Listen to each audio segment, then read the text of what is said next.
Now, this is going to be more about the dependent origination, but this is going to be basically how the Buddha came up with the links of dependent origination.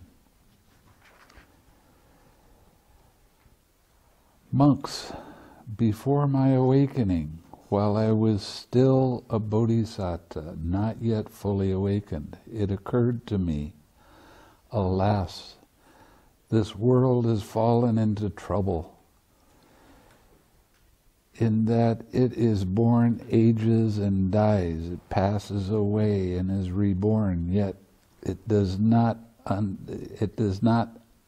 understand the escape from suffering, headed by aging and death. When will an escape be discerned from the suffering? That's better. Headed by aging and death. Then it occurred to me, when what exists does aging and death come to be? By what is aging and death conditioned? Then monks, through careful attention, there came to me a breakthrough by wisdom. When there is birth, aging and death comes to be. Aging and death has birth as its condition. Then, monks, it occurred to me, when what exists does birth come to be? By what is birth conditioned? When, monks, through careful attention, there took place in me a breakthrough by wisdom. When there is habitual tendency, birth comes to be. Birth has habitual tendency as its condition. So he's going through all of the links by figuring out how they actually work. I mean, he had a brilliant mind. Even to consider that, how many people do you know of that even think about this sort of thing? Then, monks, it occurred to me, when what exists does habitual tendency come to be? By what is habitual tendency conditioned? Then, monks, through careful attention, there took place in me a breakthrough by wisdom. When there is clinging, habitual tendency comes to be. Habitual tendency has clinging as its condition. Then, monks, it occurred to me, when what exists does clinging come to be? By what is clinging conditioned? Then, monks, through careful attention, there took place in me a breakthrough by wisdom. When there is craving, clinging comes to be. Clinging has craving as its condition. Now, one of the things that's happened in Buddhism when I was spending so much time with straight vipassana was people just thought that on the night of his awakening it just all came to him. And this is showing you how he actually saw. But he had to practice it. He had to practice using the 6 R's so that he could see and realize exactly how it happened, pretty much by itself. So he sat figuring all of this stuff out, but he did not become awakened right then. He had to practice it before he could see it. Then, monks, it occurred to me, when what exists does craving come to be? By what is craving conditioned? Then, through careful attention, there took place in me a breakthrough by wisdom. When there is feeling, craving comes to be. Craving has feeling as condition. Then, monks, it occurred to me, when what exists does feeling come to be, by what is feeling conditioned. Then, monks, through careful attention, there took place in me a breakthrough by wisdom. When there is contact, feeling comes to be. Feeling has contact as condition. Then, monks, it occurred to me, when what exists does contact come to be, by what is contact conditioned. Then, monks, through careful attention, there took place in me a breakthrough by wisdom. When there are the 6 sense bases, contact comes to be. Contact has the 6 sense bases as condition. Then, monks, it occurred to me, when what exists do the 6 sense bases come to be, by what are the 6 sense bases conditioned. Then, monks, through careful attention, there took place in me a breakthrough by wisdom. When there is mentality, materiality, the 6 sense bases come to be. The 6 sense bases have mentality and materiality as their condition. And I'll get to explain each one of these links in a little bit. Then, monks, it occurred to me, when what exists does mentality, materiality come to be, by what is mentality, materiality conditioned. Then, monks, through careful attention, there took place in me a breakthrough by wisdom. When there is consciousness, mentality, materiality comes to be. Mentality, materiality has consciousness as condition. Then, monks, it occurred to me, when what exists does consciousness come to be, by what is consciousness conditioned.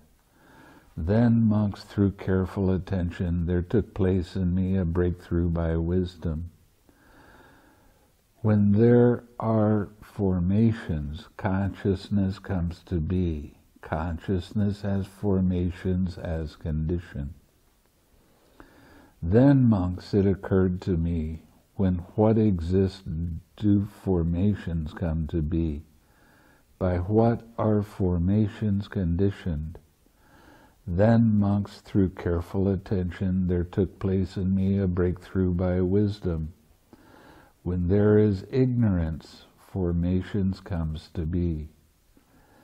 Formations have ignorance as their condition. Thus, with ignorance as condition, formations come to be. With formations as condition, consciousness.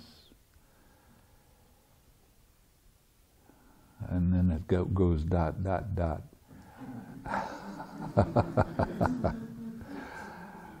With consciousness as condition, mentality, materiality comes to be. With mentality, materiality as condition, the sixfold base comes to be. With the sixfold base as condition, with contact as condition, with feeling as condition, with craving as condition, with clinging as condition, with habitual tendency as condition, with birth as condition, aging and death, sorrow, lamentation, pain, and despair. I always have this image of these hellfire ministers, and yeah, like that when I read this. Such is the origin of this whole mass of suffering, and then it goes into the cessation. But keeping up with Bhikkhu Bodhi, he does ... with all of this. But I'll read you the first paragraph. Monks, it occurred to me, then monks, it occurred to me, when what does not exist, does aging and death not come to be? With the cessation of what does the cessation of aging and death come about? Then, through careful attention, there took place in me a breakthrough by wisdom. When there is no birth, aging and death does not come to be. With the cessation of birth comes the cessation of aging and death. Now, actually, according to what it said in earlier sutta about the two ways, this is the wrong order that it's talked about. Should be the cessation comes first, and then the origin. So, now we're going to go to another, this is called the analysis of dependent origination. Monks, I will teach you dependent origination, and I will analyze it for you. Listen and attend closely to how I speak. Yes, Venerable Sir, those monks replied. The Blessed One said this. And what, monks, is dependent origination? With ignorance as condition, comes to be. With formations as condition, with consciousness as condition, with mentality, materiality as condition, with the sixfold base as condition, with contact as condition, with feeling as condition, with craving as condition, with clinging as condition, with habitual tendency as condition, with birth as condition, aging and death, sorrow, lamentation, pain, grief, and despair comes to be. Such is the cessation of this whole mass of suffering. And what, monks, is aging and death? The aging of various beings in various orders of beings, their growing old, brokenness of teeth, grayness of hair. We don't understand that part. Wrinkling of skin, decline of vitality, degeneration of the faculties. This is called aging. The passing away of these various kinds of being from the various orders of being, their perishing, breaking up, disappearance, mortality, death, completion of time, breaking up of the aggregates, the laying down of the carcass, this is called death. Thus this aging and death this death are together called aging and death. And what, monks, is birth? The birth of various kinds of beings into various orders of being. Their being born, descent into the womb, production, manifestation of aggregates, the obtaining of the sense bases, this is called birth. It is also talking about the birth of action in a practical way. So when you have habitual tendency arise, then you want to do some kind of action right after that because you get caught up in your emotional thinking. Last night he was talking about depression. And what do you do when you get depressed? You get into your poor me, and you try to control that feeling with thoughts, but it doesn't work. So then you do some kind of action, and what happens most often is people say, just leave me alone.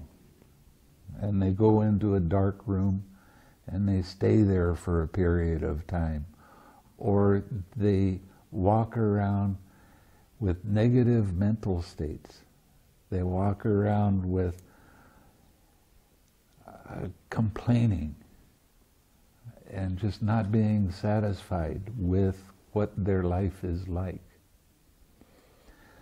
So the question was, how do you overcome the depression? First, you have to understand how it works. A painful feeling arises. I don't like that painful feeling.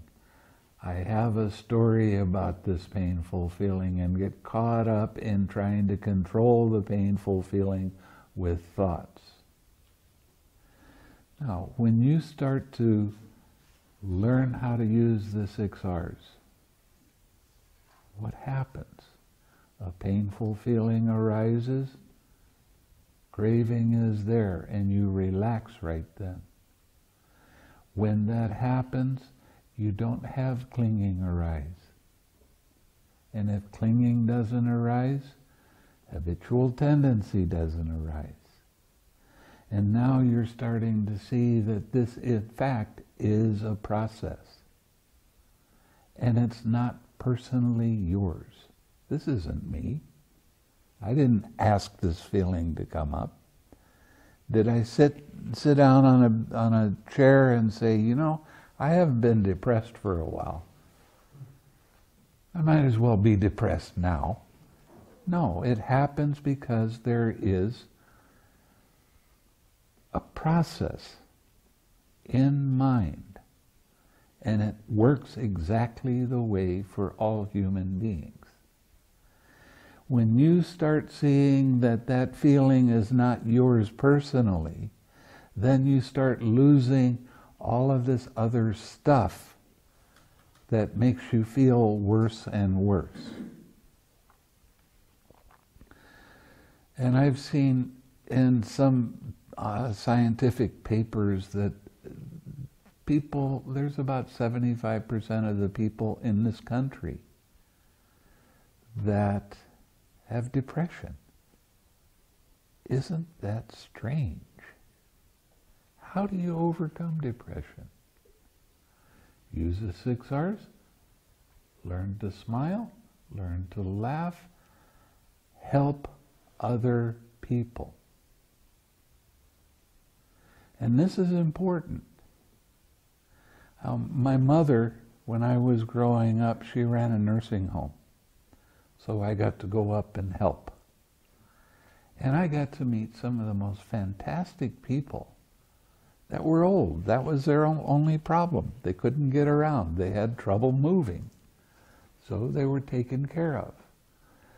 But you go into a nursing home, and like this one man, John, he was 103. And I started asking him, what did you do with your life? You know, I was an engineer. What kind of things do you work on? Oh, I helped build the Panama Canal. Wow. Now, when you talk to somebody like that, and you find out what they did in their life, it's really fascinating. And you're helping them. They're lonely. They only see a very few people in the day. So you get them to remember their past experiences and start talking to them about it. And you find out the most interesting things. They had a big problem with malaria. And he had malaria 2 or 3 times while he was working on the engineering of the Panama Canal. I talked to another lady. She was at one time a very famous opera singer. And she said she used to sing in front of 2,000 or 3,000 people at a time. When you start extending yourself to other people, you don't have time to be depressed. It doesn't come up because you know you're doing something good for somebody else and you're extending outside of yourself. What is depression really? It's poor me. I don't like this feeling. I don't want this feeling.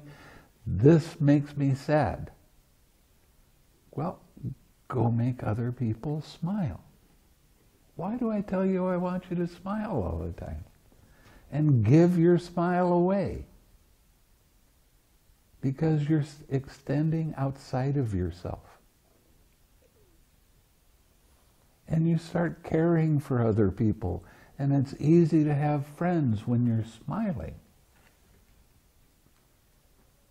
And people, when they see you, they start to perk up and go, oh yeah, here's my friend. And you're helping them. You're helping them to overcome depression. You can listen to their stories, which are completely fascinating. And that helps their mind to be uplifted. They're not so caught up in I'm old, I'm useless, nobody cares about me. But I went to the nursing home every day. I got to meet some really fascinating characters. But I don't want to do something like that. I'd rather stay at home and be bummed out and then complain about the way the world is. Well, go out and change it. Change the world around you. Radiate loving kindness.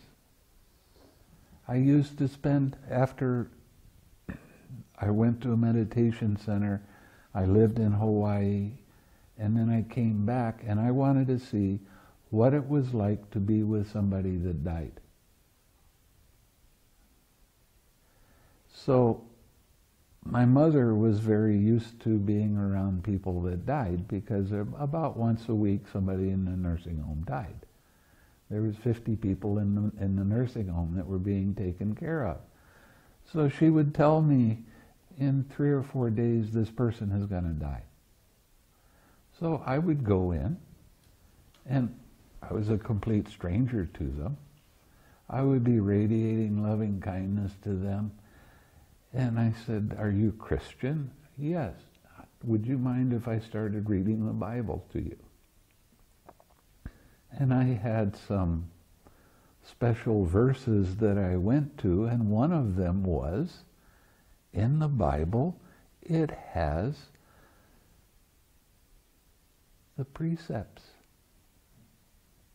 So I would read the precepts to them. And I say, you know, this is pretty good stuff.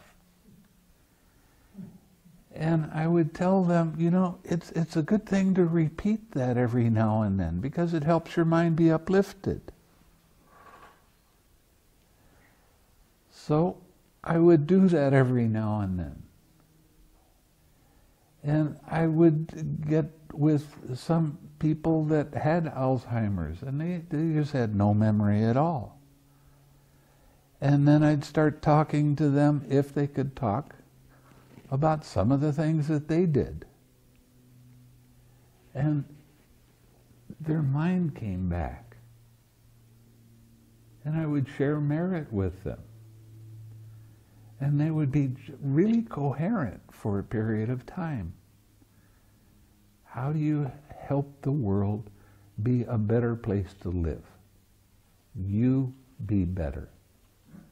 You give to other people. That's what generosity is. It doesn't necessarily mean material things. Quite often, material things don't mean anything. But you give your attention. And you get them to start remembering times when they were happy. times when they did things with their family that was real special. And then as they get closer to death, you remind them of those times. And, well, there's a thing in Buddhism that says that right before you die, you start to have visions. Okay? And there's 5 different kinds of visions. If you have anger in your mind, then you're going to have a vision of fire. If you have greed in your mind, and some cultures, if you die on a bed, you have to be buried with it, or you're cremated with the bed, and they want to be taken off the bed so that the bed can be used by somebody else. And then they would have a vision of, quite often it was a black, hairy, ogre kind of vision. Sometimes people that die have visions of their animals. Sometimes they have visions of people in their family that had already died. Sometimes they have visions of heavenly beings. Now, if you're reborn with anger in your mind, you're going to go to a place that's not going to be very pleasant, not necessarily a fire hell realm, but it's going to be some kind of hell realm, because that's the last vision that you had. So as they were getting closer to death and they could still speak, I asked them if they have any visions. Do you see anybody around? This one man, I was working at a hospice too at the same time. This one man, he started yelling, "No, no, get away. I don't want to be around you." And I said, "What's happening?" He said, "This black hairy beast is pulling me away." So what did I tell him to do? Take the precepts. I undertake the precept not to kill. I undertake the precept not to steal. And that is so wholesome that that vision would change to one of their family members, or even a heavenly, like a chariot that comes down. And if I could keep their mind uplifted, they would have a good rebirth. And I wanted to see if this was true. I wanted to see if these visions were real or not. So I spent almost a year just being with people as they were dying. Sometimes the family would come in as they were dying. They didn't know me from anybody, so I'd get up and leave. But always, right before I left, I shared my merit with them and reminded them to think happy thoughts. This one day, this lady had brain cancer, and she was getting close to death. It was going to happen within an hour or so. And even though she was in a coma, I still said that out loud. The family came, I left. And I was walking down the hallway, and somebody tapped me on the shoulder. I looked around.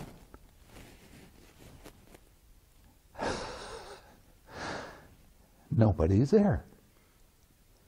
As soon as they tapped me, strong joy.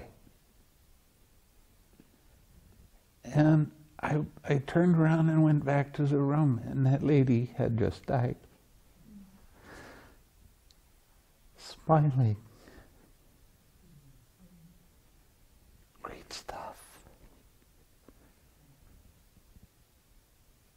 You want to get over depression? Go help someone else.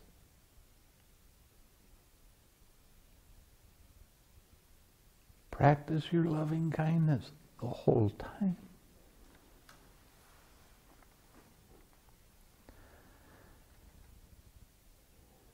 That is a major part of the Buddha's teaching. Don't be self-absorbed. Find somebody else that needs help and do it.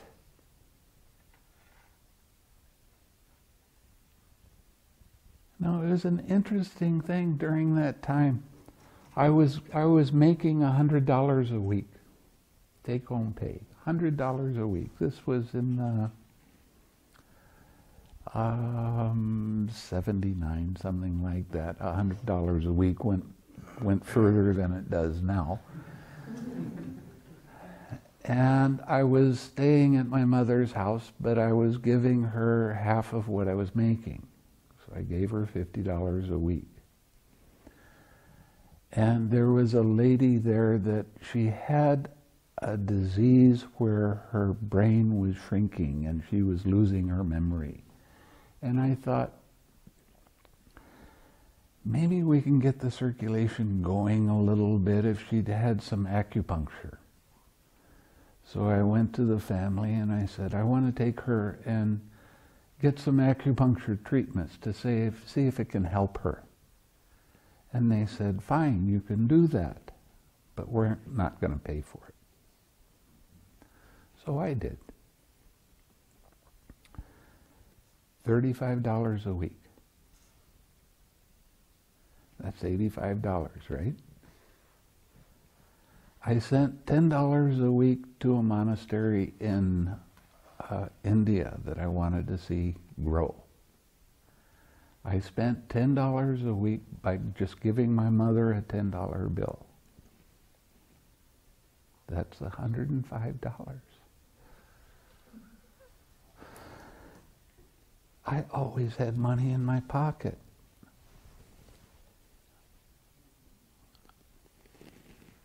I walked everywhere I wanted to go,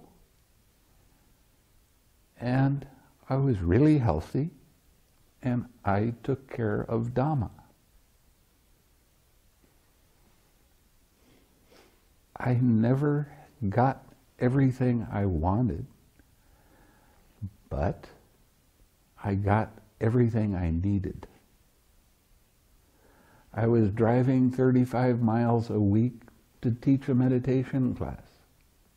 I had no idea the day I was going to teach the meditation class how to get there. But somebody would come along and say, I'm going to San Diego, you want to come? Yeah, sure. Great. I lived like that for 8 months. How do I do that? By helping other people to be happy. When you take care of Dhamma, Dhamma always takes care of you. I told other people about this and they say, it's impossible, you can't live that way. But I did. I was spending 8 hours a day at the nursing home, or if they were getting close to dying at night, I would spend the whole night with them, so they weren't alone. Sometimes the family could be there, sometimes they couldn't. I was helping to start a hospice.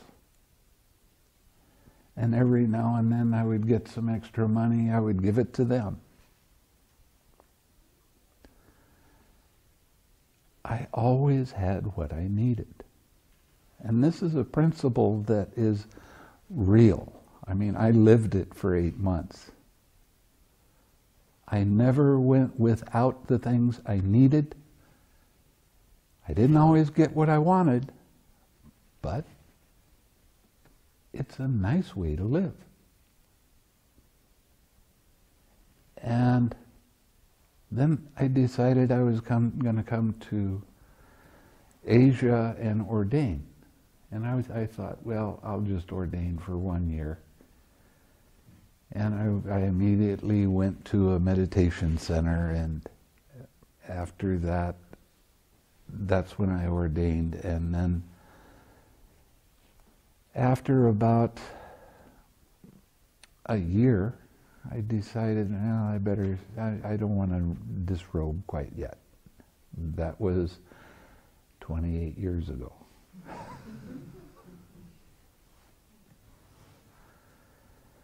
And the meditation center that we have,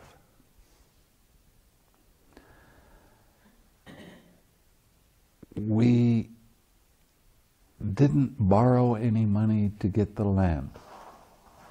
We got a deal on the land. We got 30 acres of land for $25,000.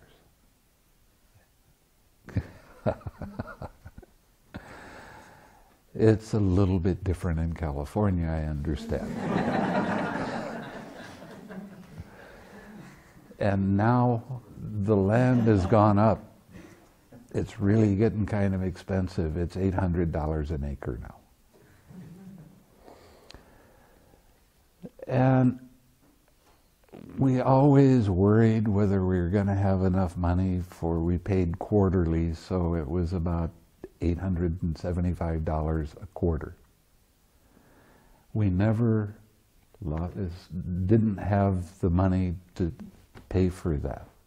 People started donating. They wanted to help. Now we have a dining hall. It's about this size, I think. It cost $250,000. I don't have any money. How did that get built? When you take care of Dhamma, Dhamma takes care of you. The next project was building the meditation hall. Somebody donated $45,000 to get it started. And it just happened. And it was about $200,000 by the time we were done. $165,000. We don't have any money. How did that happen? Spend all my time helping. That's how it happens. A lot of people worry about their finances. As soon as I became a monk, I didn't even think about money. I traveled all over the world. How do you do that? My family still doesn't understand how I do it. Well, how can you travel like that? Well, somebody sends me a ticket and invites me to come. That's how I come. And they just kind of shake their head and go, that's impossible. I said, well, come and see our meditation center. It's really pretty fantastic. It's pretty neat. This year, somebody decided that what we do, we needed another cabin. So they donated the money for the cabin. So as soon as we get back, we're going to start working on fixing it up and putting electricity in and all that sort of thing. They see the Dhamma as a valuable thing. And they want to support it. That's how we do that. David is our treasurer, and sometimes we get low on funds. He starts worrying a little bit and comes... And he comes to me and he said, well, we only got enough money for one more month. Because we have electricity bills and food, and we have somebody that we pay to help us because he's a carpenter and a jack of all trades. He's really good. And I said, that's okay. I don't care. Don't worry about it. Money will come. He did it one time, and the next day, a friend in San Diego sent us, or donated to us, 10 gold coins. So we went from almost being broke, oh my God, what are we going to do, to having, what, $15,000 or whatever it was. And that's the way it works. Don't worry about it. Now he doesn't come and worry about it as much as he did, because he knows that something's going to happen. Because we spend our time on the computer giving retreats by email and writing, and I spend 5 or 6 months a year going around the world helping other people. So when you take care of Dhamma and you extend to other people, Dhamma takes care of you. And what's happening right now is, in a couple of different countries, people are starting to say, well, we want a Dhamma Sukha center in our country. So they're starting to build Dhamma Sukha centers. And they ask if it's all right. And then they say, are you going to come and visit? Well, I have to if they're going to do that.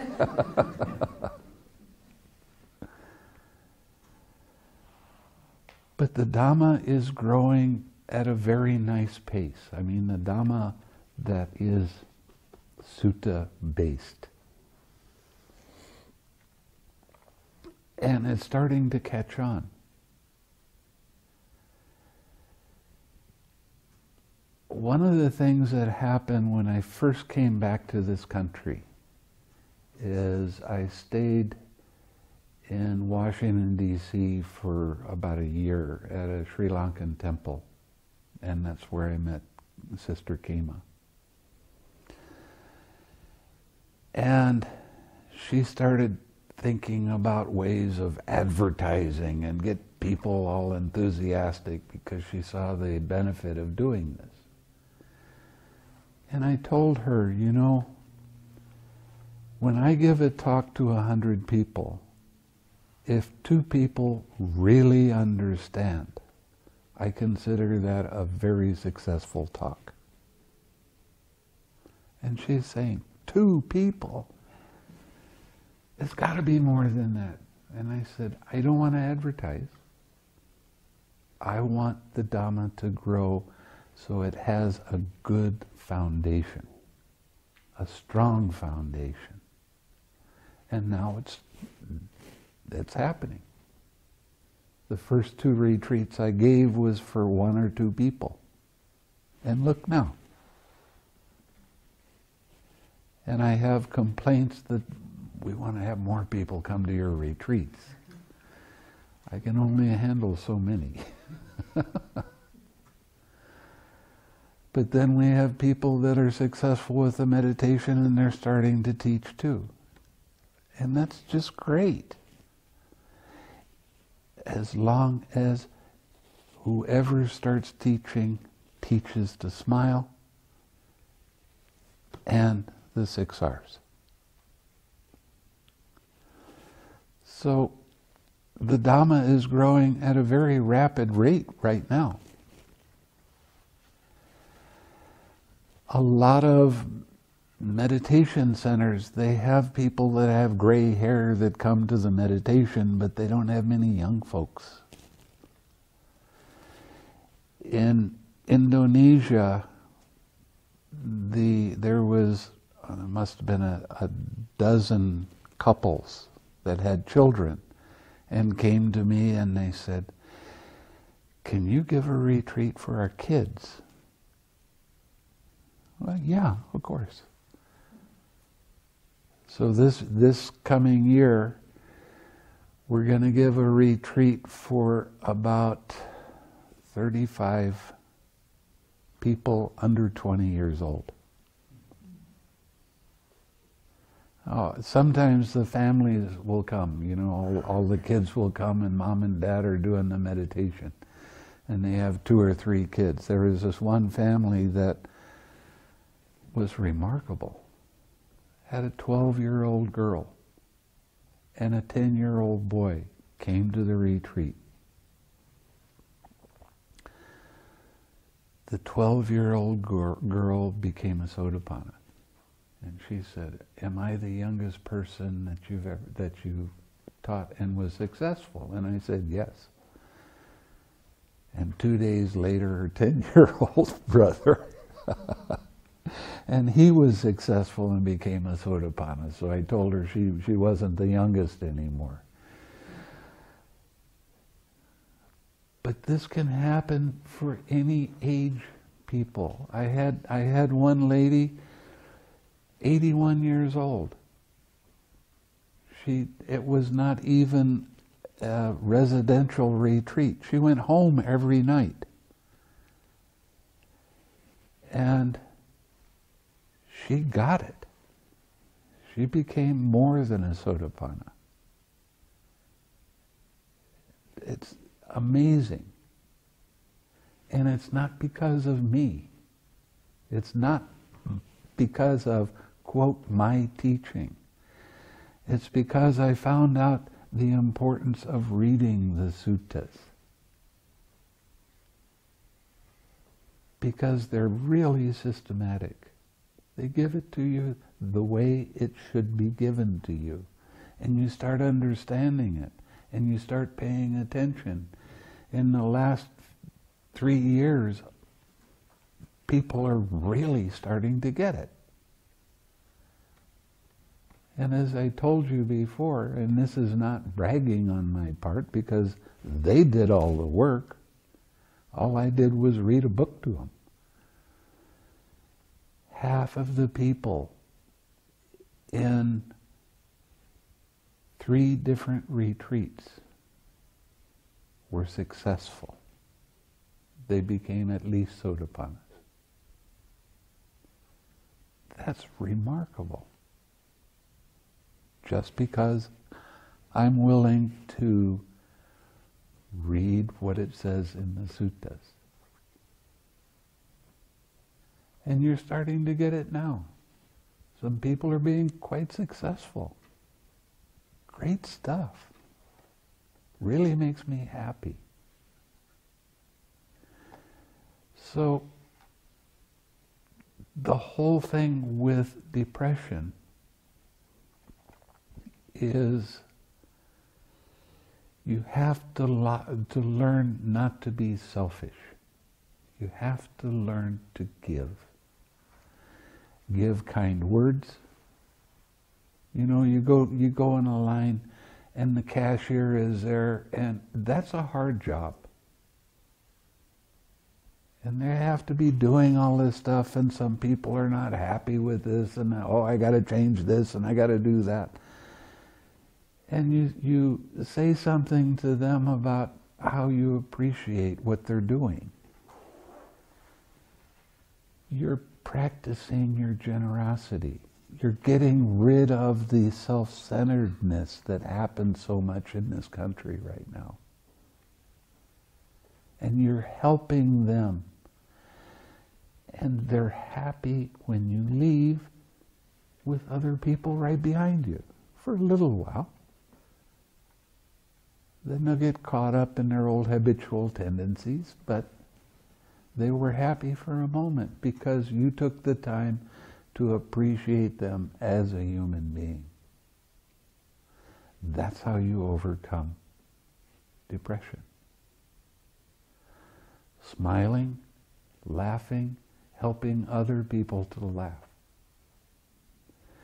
Being with people when they're suffering. You don't even have to say something sometimes. Just being with them is enough. But what are you doing with your mind? You start radiating loving kindness to them. Whether they're strangers or not. Everybody that's a human being wants the same thing. Everybody. They all want to be loved. So, give it to them.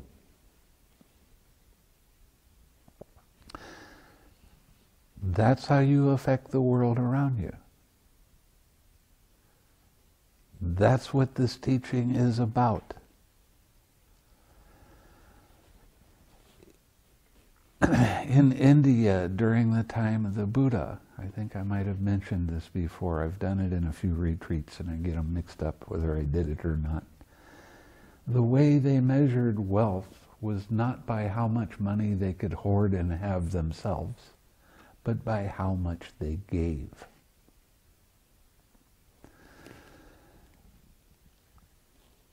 My mother was a pretty remarkable person. She really had strong compassion. So, for a few months, when it got to be either Thanksgiving or Christmas, for a few months before that, she'd start buying 2 or 3 cans of food and putting them in a box.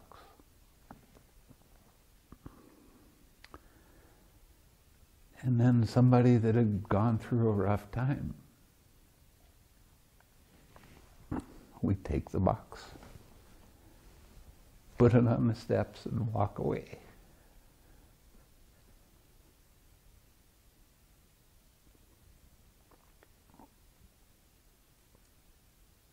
Help other people.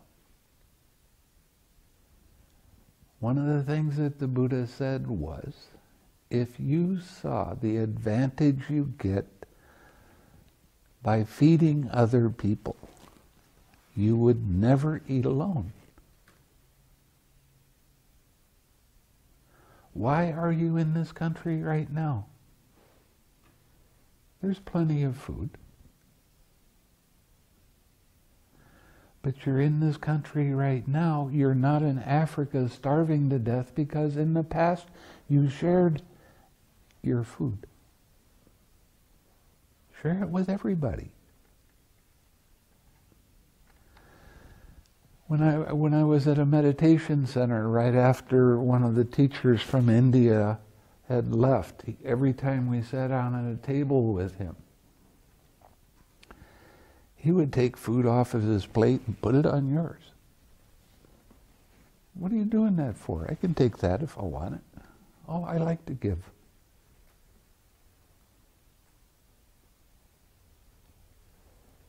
So the more you can practice that, the more prosperous you become, the more uplifted you become, the more satisfied and content life becomes. So you want to overcome something as simple as letting go of depression? Radiate loving kindness when you're walking down the street. Wish people happiness. Share your food with other people. It's great fun. One of the hardest things I had to do when I became a monk was to accept whatever anybody gave to me. It's easy to give. But as a monk, I couldn't refuse what somebody else gave me. It didn't matter whether it was food or some people, they know that I like art kind of stuff, so they give me pictures and they give me all different kinds of clothes. They give me all kinds of things. As a matter of fact, when I'm in Indonesia, people give me so much stuff that we have to ship it by boat to come back. Some of this stuff I buy. But a lot of the things people give. They see that I like something and they're with me when I'm in a shop. And I say, well, let's get these 2 vases or something like that. And I have an attendant that has money that they're taking care of, and I say, go ahead and pay for that. Somebody else will come along and say, no, I want to buy that for you. That sort of thing happens a lot. When somebody wants to give you a gift and you turn your nose up at it, it's like you're slapping them in the face. I thought enough of you that I want to give you a present. Well, I don't like that. I don't want it. What? How selfish can you be? Well, it doesn't match my other things. So what? When somebody gives you something, if you don't want it, or you don't need it, or you don't have room to store it, give it to somebody else. You want to be prosperous? It's easy to be prosperous. I'm one of the most prosperous persons I know, and it doesn't have anything to do with money. I mean, I do travel all over the world. Why? Because I give. And I'm a chronic giver. Material things don't really hold that much of a big deal to me. Somebody gives me some fruit, I see somebody that would enjoy it, I give it to them. No problem. I told you I have good food karma because I give food a lot. And I make sure that anybody that comes to my center is going to get the kind of food that they can eat. So I'm taking care in a lot of different ways. Now, all of this comes back down to getting over depression. Do you see what I'm saying? Get out of yourself and help somebody else to smile and feel good. Now there's a place in Boulder Creek called Heart Math, and they have these machines that can measure the energy when you're radiating loving kindness. And this machine says that when you start radiating loving kindness, the loving kindness affects everybody around you for 500 feet. And I don't believe it. Why? Right after I became a monk, my teacher had a stroke. He was in Half Moon Bay. And he was in the hospital, and as soon as I heard about that, I started radiating loving kindness. When he got out of the hospital, he wrote me a note. He wasn't big on letters, but that's the Asian way. And he thanked me for sending him loving kindness. How did he know? You affect the world around you by your mental states. You indulge in anger. What are you doing to the world around you? You indulge in selfishness. What are you doing with the world around you? You indulge in happiness. What are you doing with the world around you? You can't blame somebody else for the world condition. The world condition around you is what you can affect. So affect it in a positive way. This is one of the reasons that I'm trying to get across to you, that you don't just do this while you're sitting in meditation. This is an all-the-time practice.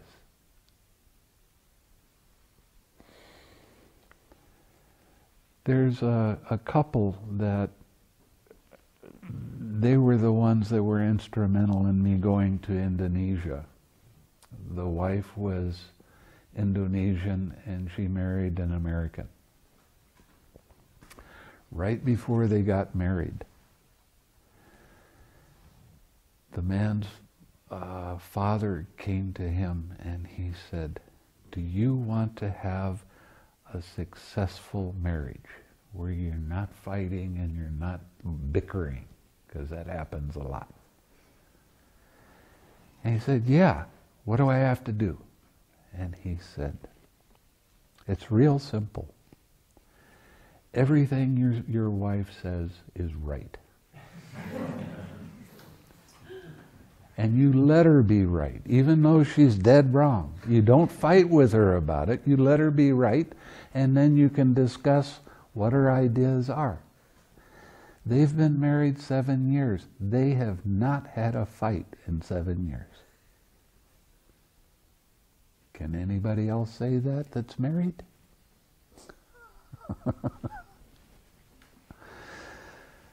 I mentioned this at another retreat. And a man piped up and he said, "Well, I want to be right some of the time. She's not always right."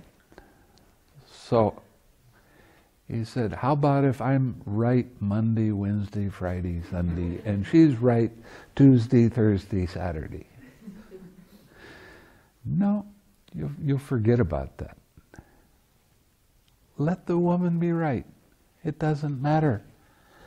That takes the confrontation out of your relationship and it makes it so easy. There's no complaining. They sit down and discuss things without any emotional upset.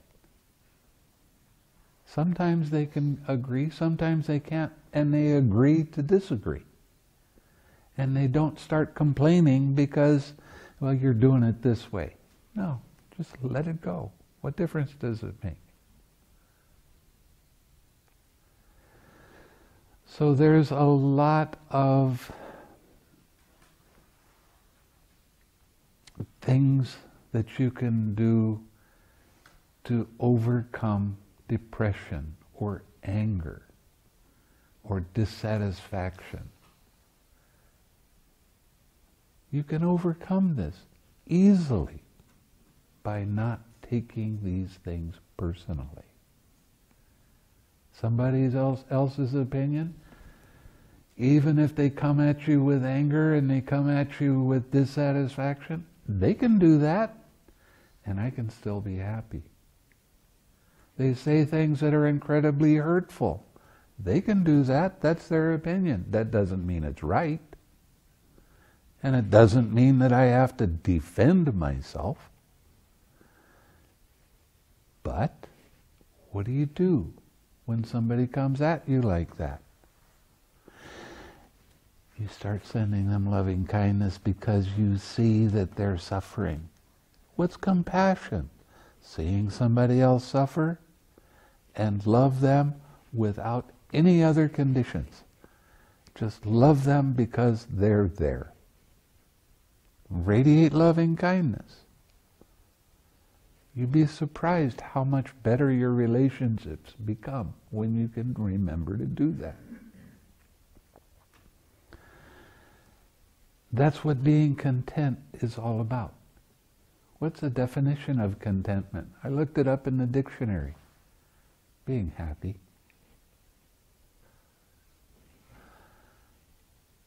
Why isn't life like that?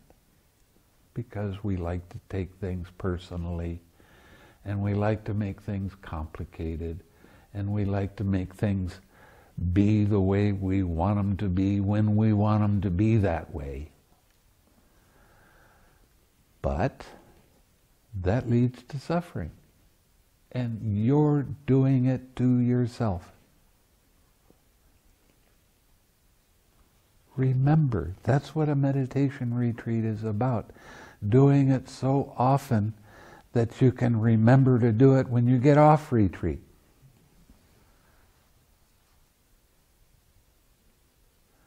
I had one of my students in Malaysia was a school teacher. In Malaysia, they still use a cane. And a cane it's like almost like a whip. and it's really painful. And it's okay if the kids are misbehaving enough that they get caned once or twice. And she was assigned being the head of discipline for the whole school. So these kids would get in a fight and they had to come to her. And after she started practicing with me and I started telling her that she had to start radiating loving kindness, there wasn't so many kids that were coming to her. And they weren't afraid to talk to her about what their problems were. And she would start teaching these kids from, some of them 6 and 7 years old on up to teenage. She was teaching them loving kindness, and she changed the whole school.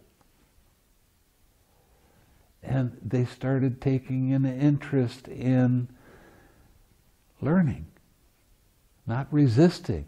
They'd find something that they liked about the class, and she encouraged that. And as a result, they became very good students. And they would go home and they would tell their parents, "Oh, we learned how to send love to other people today. Let's do that." So you can affect the world around you just by being nice and helping other people and radiating loving kindness to them. Life starts to be fun, and the Dhamma starts taking care of you. So you don't have to worry. You don't have to even think about problems. You can let it go. It's pretty amazing. And quite often something that I need, I start thinking about it before I can do anything or tell somebody else that I'd like to have that. They come and give it to me. When I was in Australia, I went there and it was the shortest day of the year there. And I went from Malaysia where it was like, it was probably 85 Fahrenheit. And I went to Australia and it was probably 40. And I was not prepared for cold weather. I had on real light robes. I didn't have any socks. And as I was walking around, I started thinking, boy, it would really be nice to have a pair of socks. My feet are so cold. And I finally got to this monastery, and the first thing the head monk did was give me a pair of socks. I said, all right. In a week, I had a dozen pair of socks.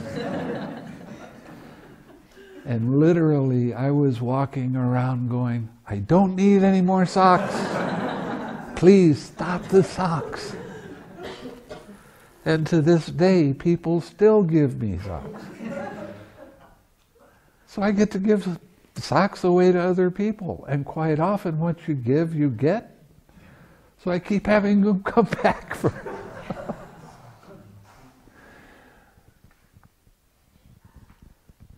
So practicing your generosity in all different ways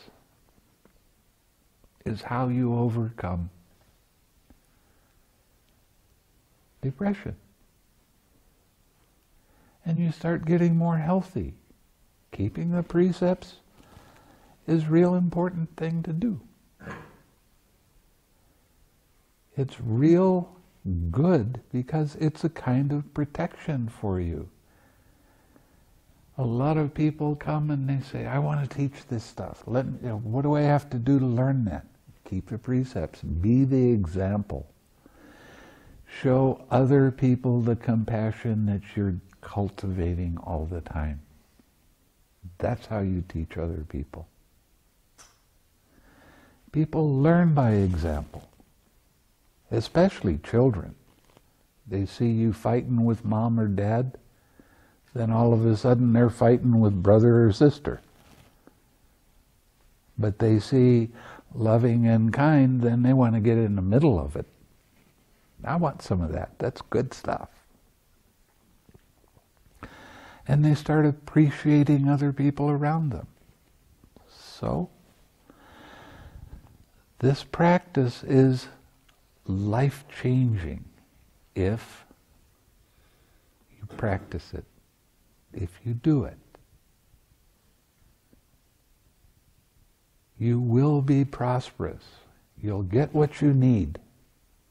Not always what you want, but what you need. We started out with 30 acres. We have 102 acres because somebody donated the money to get another piece of land.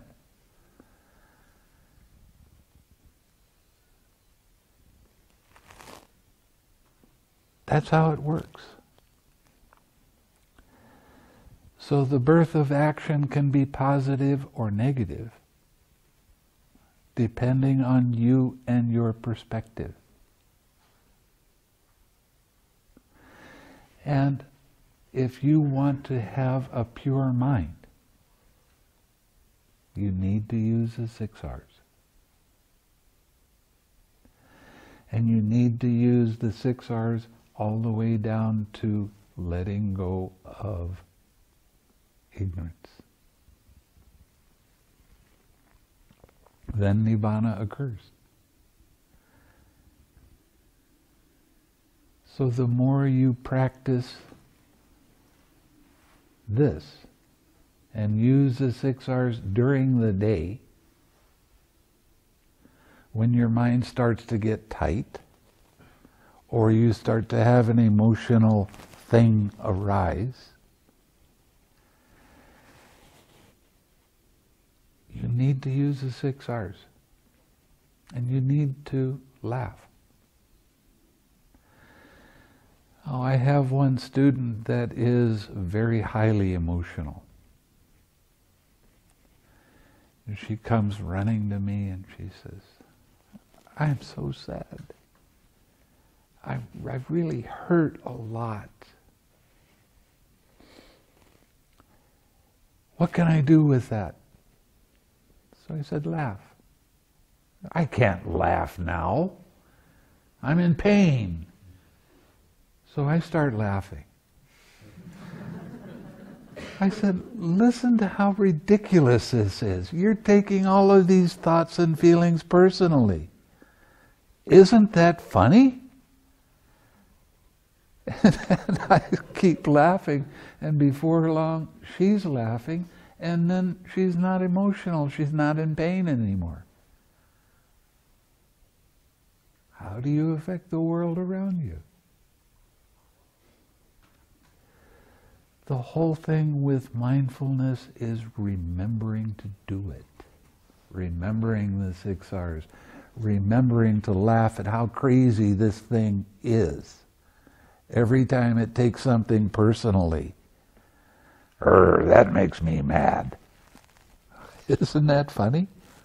I mean, really. Did you tell yourself, it's time to be mad now. I'm going to yell at everybody and I'm going to make people hate me because I'm so mad. Isn't that funny? How dumb can it be? It's not you, it's not yours, it's just a crazy mind taking off. But practice makes perfect, eventually.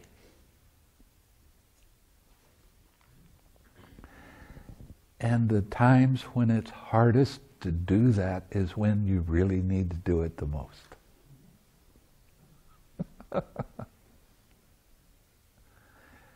You want to overcome depression?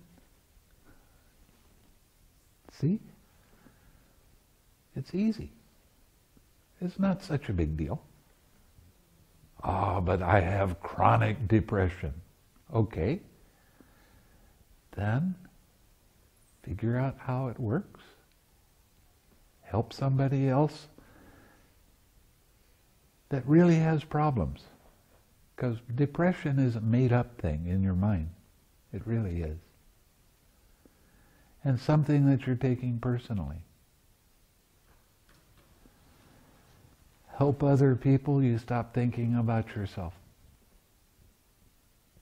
Make other people happy. Figure out ways to make them laugh. Life starts to be fun then. Not only for you, but other people around you. I'd like to catch a hold of the guy that said that you're supposed to be serious. Life is serious. I'd like to catch a hold of it and just beat the heck out of him. Wrong.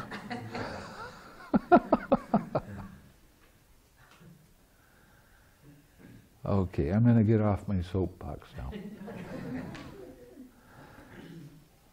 So let's get back to the links of dependent origination. And what, monks, is habitual tendency? Now, when I say habitual tendency in this, what I'm doing is just taking the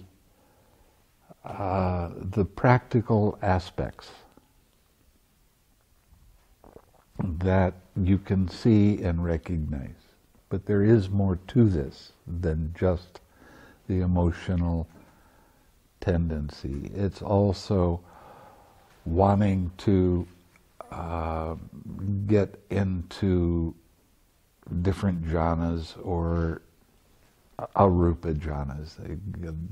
You want to get rid of this kind of existence for that kind of existence. So, and I've been around a lot of scholar monks, and I ask them, what's a better word? The word in Pali is bhava. And what's a better word to describe than existence? How can you describe this better? So they start talking about using other words. And in my mind, what I'm doing is replacing what the word that they're saying, existence, and change it to habitual tendency. And I listen to them go through the whole definition of it by just changing habitual tendency, and it works. And then I'll tell them, well, I agree with what you're saying, what your definition is. And when I replace the idea of habitual tendency, it works too.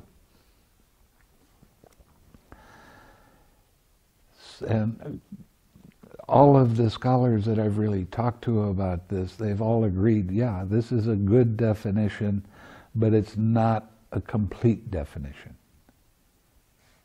And I find that okay. Because when you start thinking about the emotional habitual tendencies and how much pain you cause yourself because of trying to think pain away, it's a practical definition. It's not going to be 100% correct, but that's okay, because you need to have the kind of language that is easy to understand. Now, if I say existence, what does that mean? You know? So,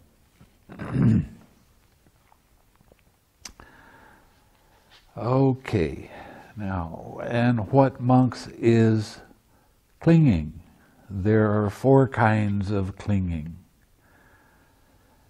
Clinging to sensual pleasures, clinging to views. Now this is the one that I say, this is your story, your thoughts, your opinions, your ideas.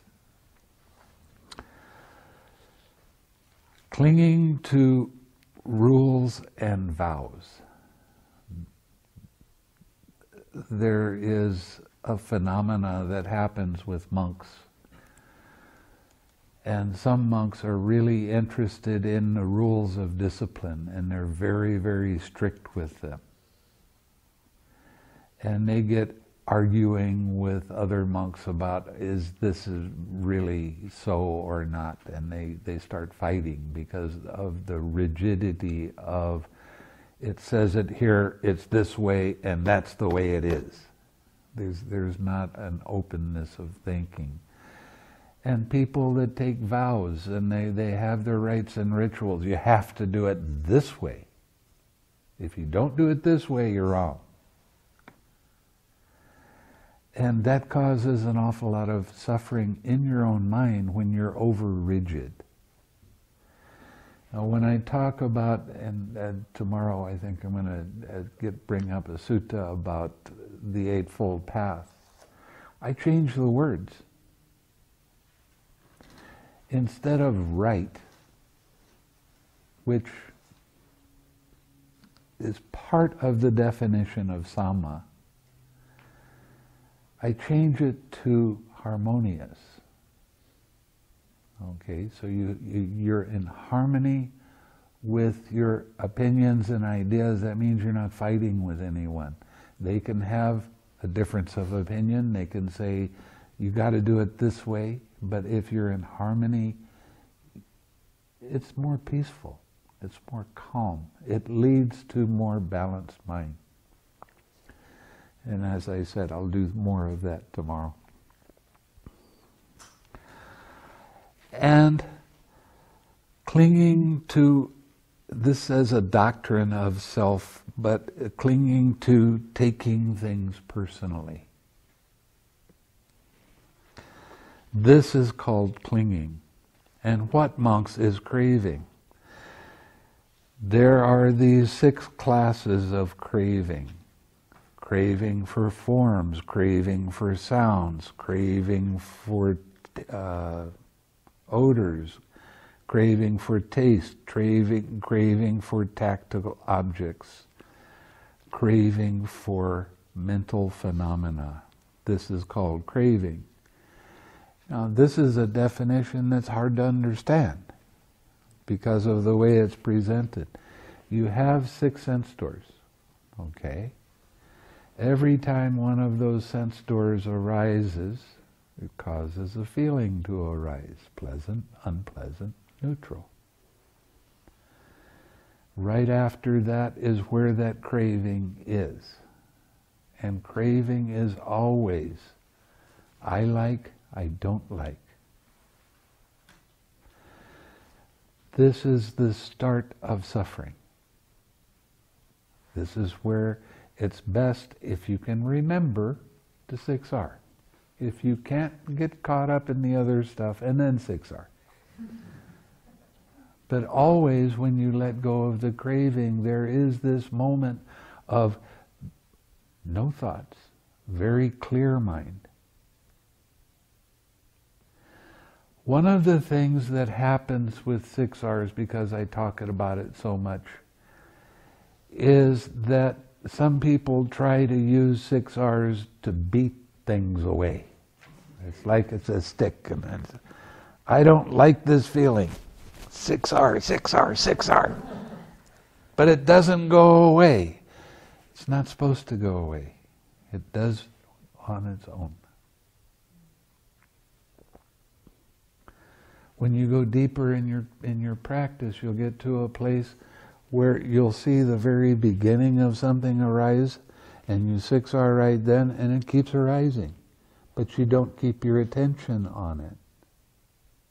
You keep your attention on your object of meditation. Then it fades away by itself. You don't use the 6Rs as some kind of control to make things be the way you want it to be. When you use that relaxed step, you might not notice it, but right after that, there is no thoughts for a short period of time. And then you have to bring up something wholesome. I've had a lot of students that after retreat, they go home and they say, Well, this problem came up. And I released and I relaxed and I released and I relaxed and it didn't go away. Well, of course it didn't go away. Why? You're not using the formula. You have to use the whole formula for it to work. Lighten your mind, smile. Come back to something wholesome. Or stay with the smile if that's the case. Keep doing that wholesome thing. Yeah, but that pain is still there. Okay, then do it again. But not immediately. You have to bring up the wholesome. Nature abhors a vacuum. When you 6R, the craving is gone. Right? If you don't take that craving-free mind and bring up something wholesome, then it's going to go back to that unwholesome thing. So you have to use the whole formula. And it's not a control mechanism. But it didn't go away. That pain still stayed there. Okay, so what? If it pulls your attention to it, do it again. After you've come back to your object of meditation and developed the light mind.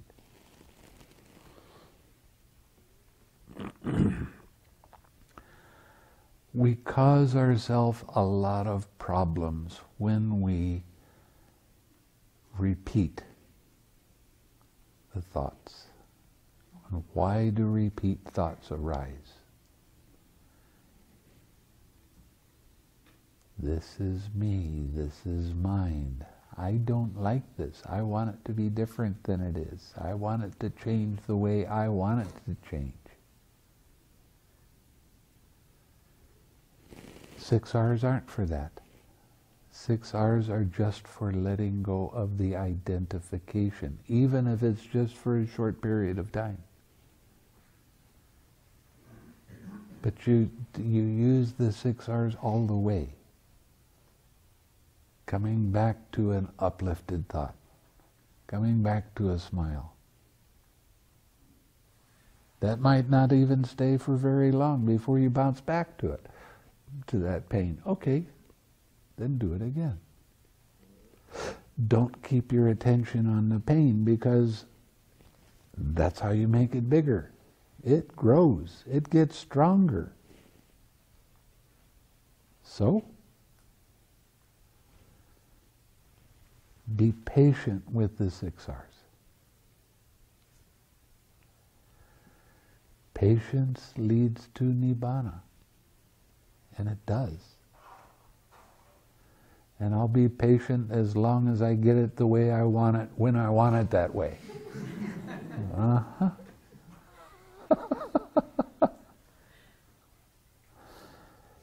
See how your mind feels when you laugh? Light, alert. The more you smile, the more you laugh, the lighter your mind becomes. The more you have joy in your life, and life becomes fun.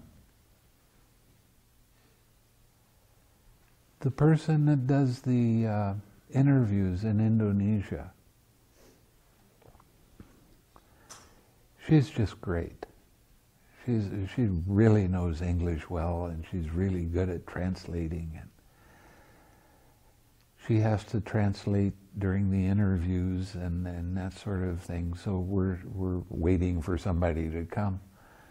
We're always giggling and laughing about nothing in particular, just because it's fun. And people walk into the room and they hear us laughing and they start feeling better right then. So we're teaching by example.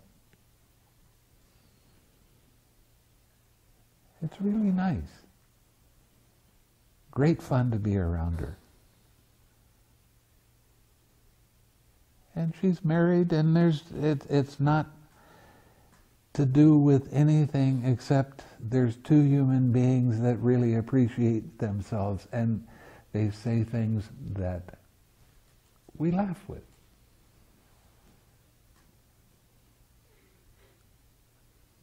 I don't know if you've noticed, but when Doug and I are in there and David are in there, we're giggling and laughing about all kinds of weird things. You can hear us laugh before you even open up the door. How can we do that? Because we're having fun. Life is fun.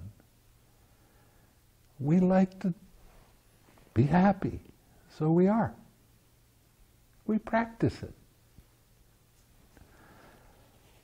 So letting go of the craving is a major thing.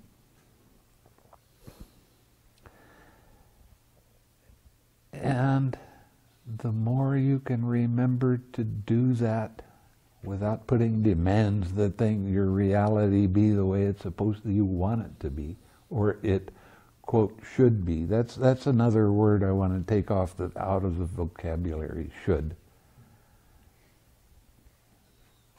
Because that's a judgment. I should have done it this way. Well,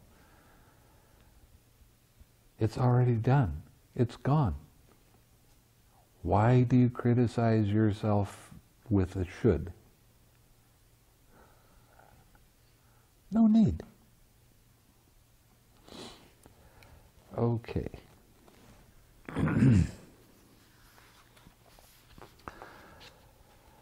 And what, monks, is feeling?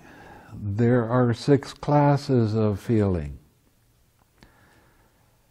Feeling born of eye contact, feeling born of ear contact, feeling born of nose contact, feeling born of tongue contact, feeling born of body contact, feeling born of mind contact. This is feeling. So there's 6 kinds of feeling, 1 at each of the sense doors.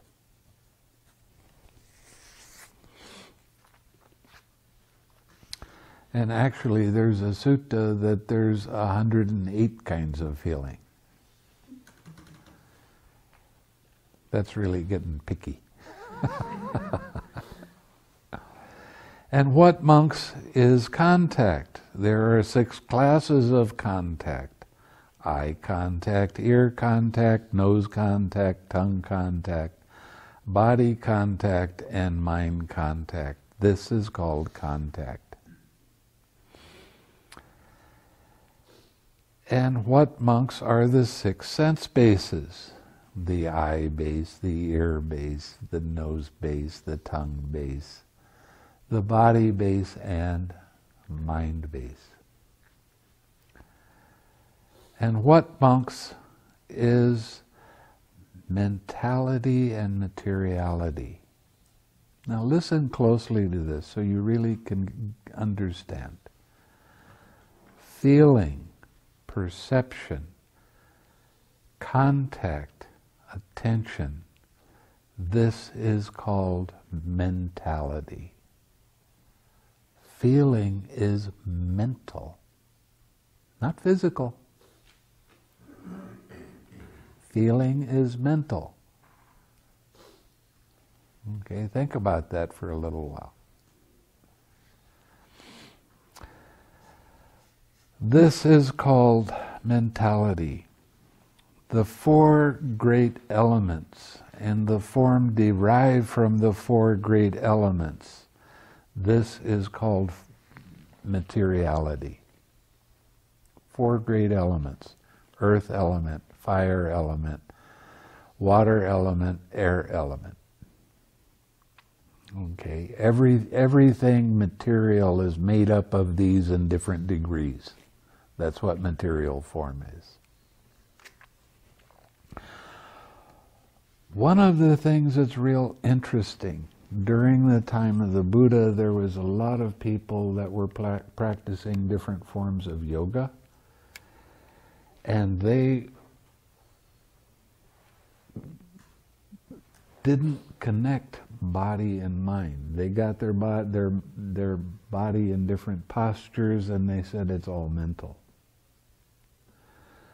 But when the Buddha came along and said you can't have mind without body, that was pretty revolutionary at that time.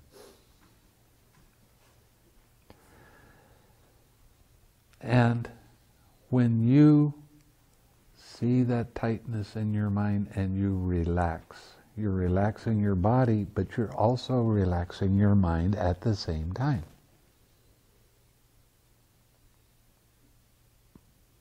Interesting, huh? Okay, and what is consciousness? There are these 6 classes of consciousness. Eye consciousness, ear consciousness, nose consciousness, tongue consciousness, body consciousness, and mind consciousness. This is called consciousness. Now, in the dependent origination, consciousness is the potential for those to arise. And when it arises is when the 6, that you have I and form, and then I consciousness arises. So you have this potential for all of these different kinds of consciousness to arise when there is that contact. And what, monks, are formations? There are these 3 kinds of formations: bodily formation, verbal formation, and mental formation. Okay? And that has craving in it too.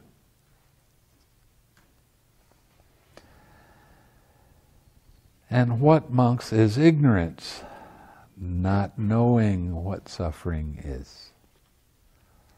Not knowing the origin of the suffering. Not knowing the cessation of the suffering. Not knowing the way leading to the cessation of suffering. This is called ignorance. So now we've gone through all of the links of dependent origination. And because there is the origin of suffering in every one of the links, there is a slight bit of craving in that. So you have to keep your 6 R's going until you attain Nibbana. And then you get to a place where it's a cessation of perception, feeling, and consciousness. And that everything stops. Just for a short period of time. When the cessation, feeling, and consciousness arise, it's like a clean slate, and you can get to see how these links arise and how they cease.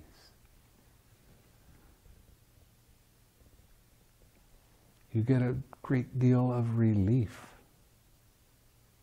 Really, like you've been carrying around a heavy weight your whole life and you didn't even know it. And then all of a sudden it's not there, and it's like, oh yeah, that's right. And then you have a lot of joy. And you feel so good you don't even want to, you come and tell me, I say, okay, you've experienced this. And you don't even want to go back and sit. I feel too good to do this. Don't care, still got to go. Got to go back to work.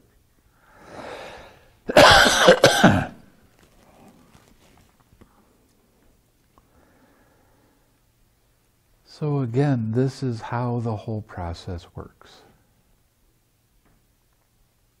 It's all conditioned. It all has some craving in it. And when you get to the unconditioned state, there is no more craving. There is no more ignorance. How do you describe Nibbana? I don't most of the time. Because it's impossible. how can you describe an unconditioned state with conditioned words? Now, there is a thing in the Samyutta Nikaya that kind of gives you an idea. And it says that if you go to by the ocean and you build a sandcastle, that's like having the craving and all of the other stuff. And then a wave comes back and it knocks it down. Now, all of those individual pieces of sand are still there, but they can never be put together in exactly the same way. The thing that holds us together and causes us to be reborn continually is the craving and ignorance. That's what holds these aggregates together. And when you become an arahat, you don't have that anymore. When you die as an arahat, everything just dissipates. And you will not be reborn again. Think of that. Not being on the wheel of samsara anymore. Sounds worthwhile. And the arahats they're probably some of the busiest people around, because they're spending all their time helping other people to get off of the wheel. Now think about this. If you go up to an arahat and ask him a question, he doesn't have any agenda, he doesn't have any craving, he doesn't have any ignorance.